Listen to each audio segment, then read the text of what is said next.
This episode was sponsored by Slate Black Industries. For grips and accessories, visit slateBlackIndustries.com.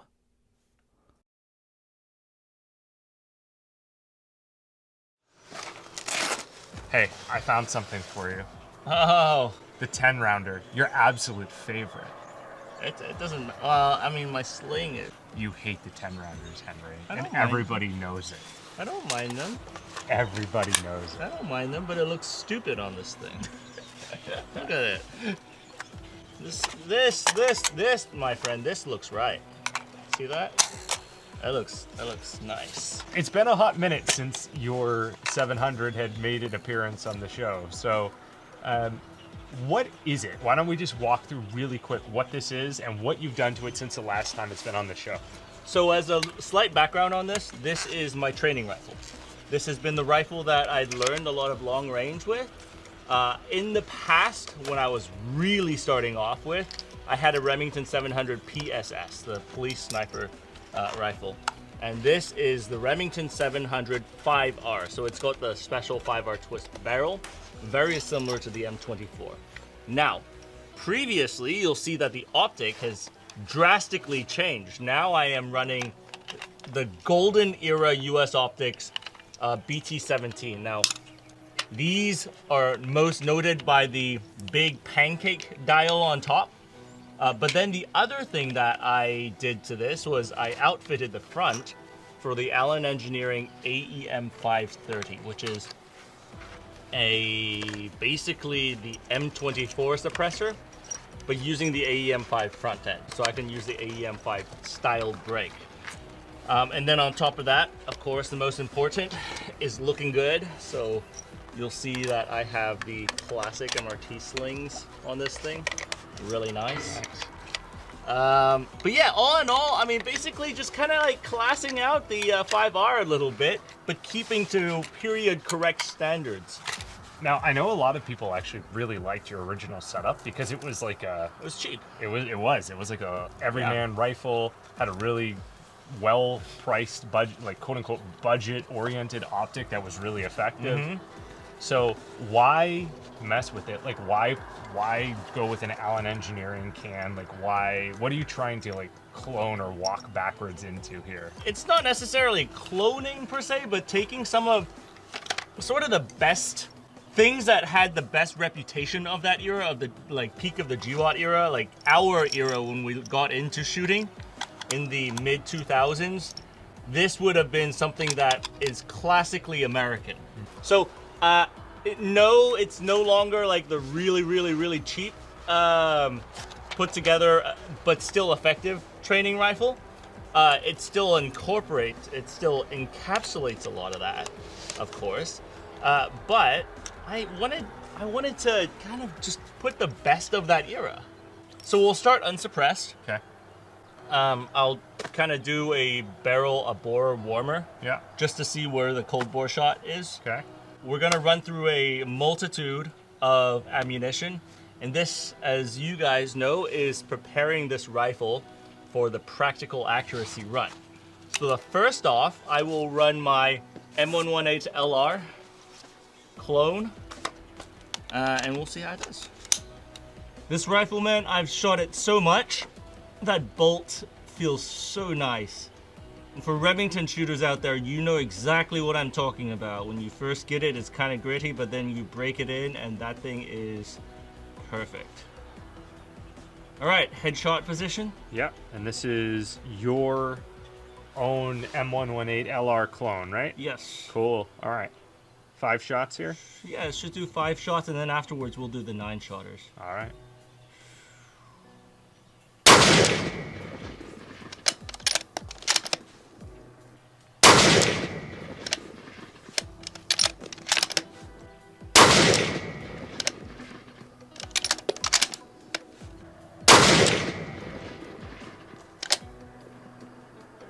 Am I seeing this right? Are they just going through the same holes?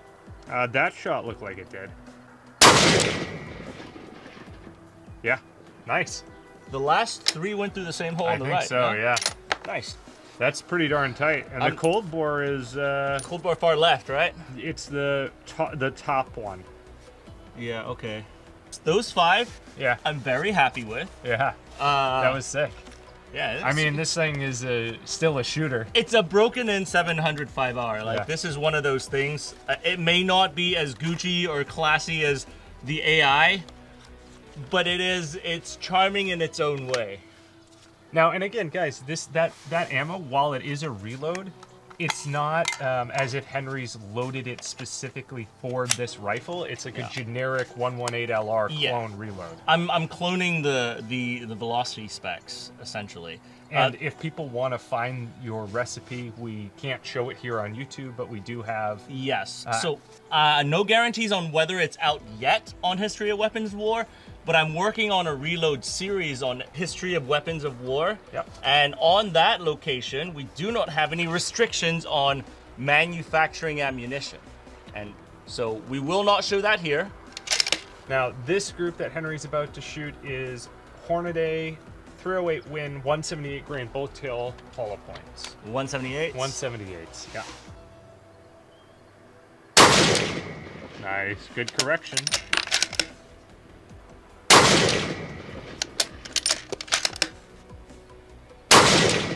And I think people don't realize that U.S. optics to me is kind of, it's a sad story on American optics history, in my opinion. But this, as a golden era U.S. optics, back in the day, even Europeans would compare it to Schmidt and Bender's.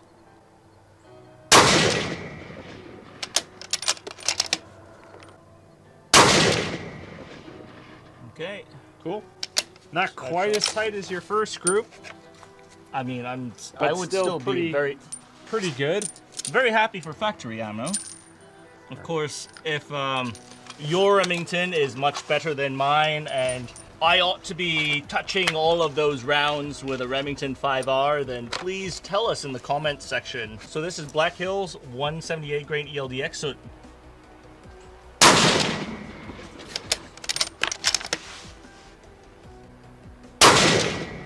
Oh, something's happening here. Alright,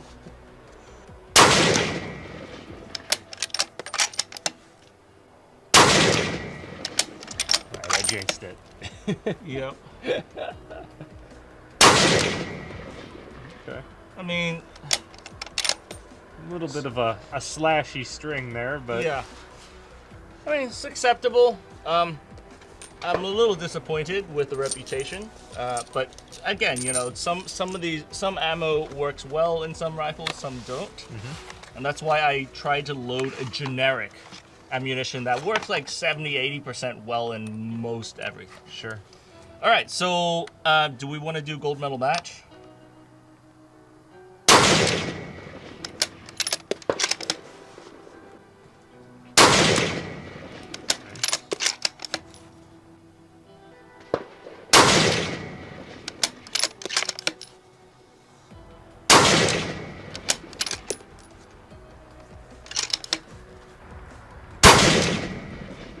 Nice. That's a really tight grip. Yeah, it's pretty tight. That's sick. Nice. So a good sign. Well, and you've told me in the past that these gold medals are, from like a recipe standpoint, are like pretty darn close to your M118 LR. Yeah, I mean the velocity and everything's pretty similar to Yeah. 118. Especially because projectiles also 175 Sierra Match Kings as well. Yeah. I mean, that's a pretty dang close one. All right, so we've attached the suppressor on, and so these are patterned after the old M24 suppressors that AE used to make.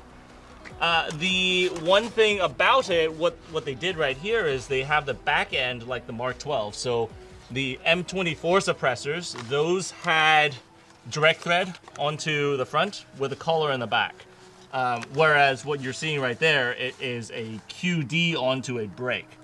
Okay, so we are comparing this to the first group to see with the suppressor on, if there is much of a change in both accuracy or precision and the point of impact shift. Yeah, it's pretty foggy, dude. It's rolling in and out, and it's coming in right now.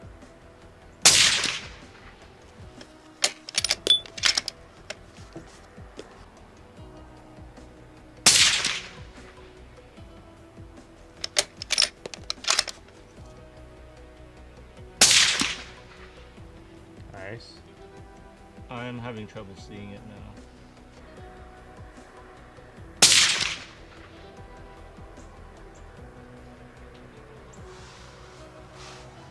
It's pretty washed right now through mine. Mm-hmm. Yes.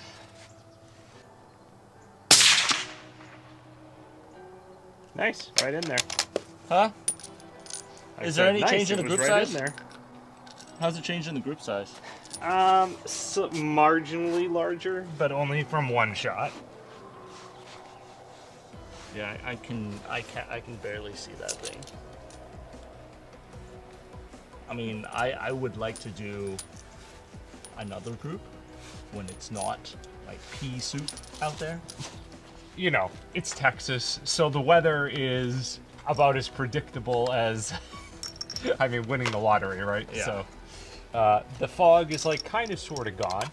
So now we go and shoot a 9-shot group. That's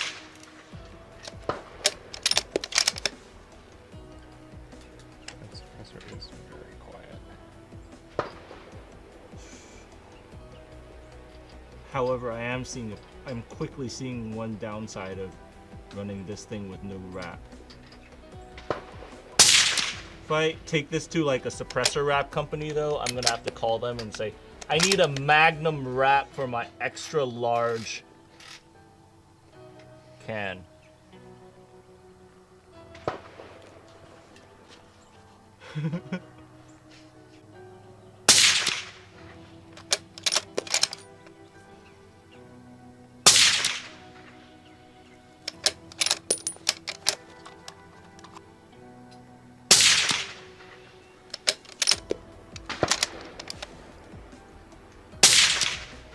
Dang. Very nice.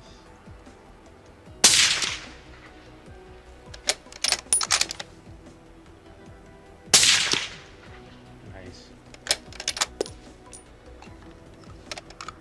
One to go. Should be the last one.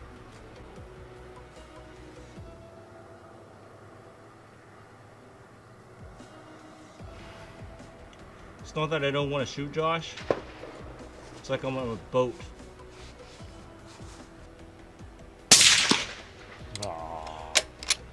Yeah. So, I was having, the image was doubling back. Oh, you know that it's a meme now that you just complain about Mirage and then don't run Mirage covers. Yes, yes. No, I will. This one, I think I really need a Mirage cover. That group was absolutely disgusting up until the last shot. Yeah. Well, I mean, I can't help it. I mean, it's still a very good group, and if we take it at the 80 or the 90% group, it's. I would freaking take it at awesome. the 90% group. Yeah, Like that's that awesome. last shot, the image was doubling back. I mean, look, vintage. Well, it kind of hurts my soul that this is called vintage now, because in our era of getting into rifles, this was a pretty premium cool guy setup right here. Yeah. Premium glass for the era. One of the most forward-leaning suppressor designs of the era. Still probably one of the quietest ones that we've shot. I'm excited to take this onto the actual course. That said, I'm actually going to go out and get suppressor covers for all of the Allen Engineering cans. Outside of, obviously, it being a very effectively suppressed weapon, outside of the fact that there is a serious glass upgrade to this is actual deployment glass that you would take on deployment, the can itself and the glass added enough weight to the rifle that it is much more comfortable to shoot now than it used to be. If you watch any of your old footage of you shooting this thing, it's things like, especially because it was just a thread cap on it. You didn't have a brake or anything. So yeah, with it off, you have the brake. With the can on, you have a little bit more weight. There is some point of impact shift, 0.2 to the left, 0.2 low, without the can on. That's relative to what we've seen in the past. That's relatively minimal, I would say.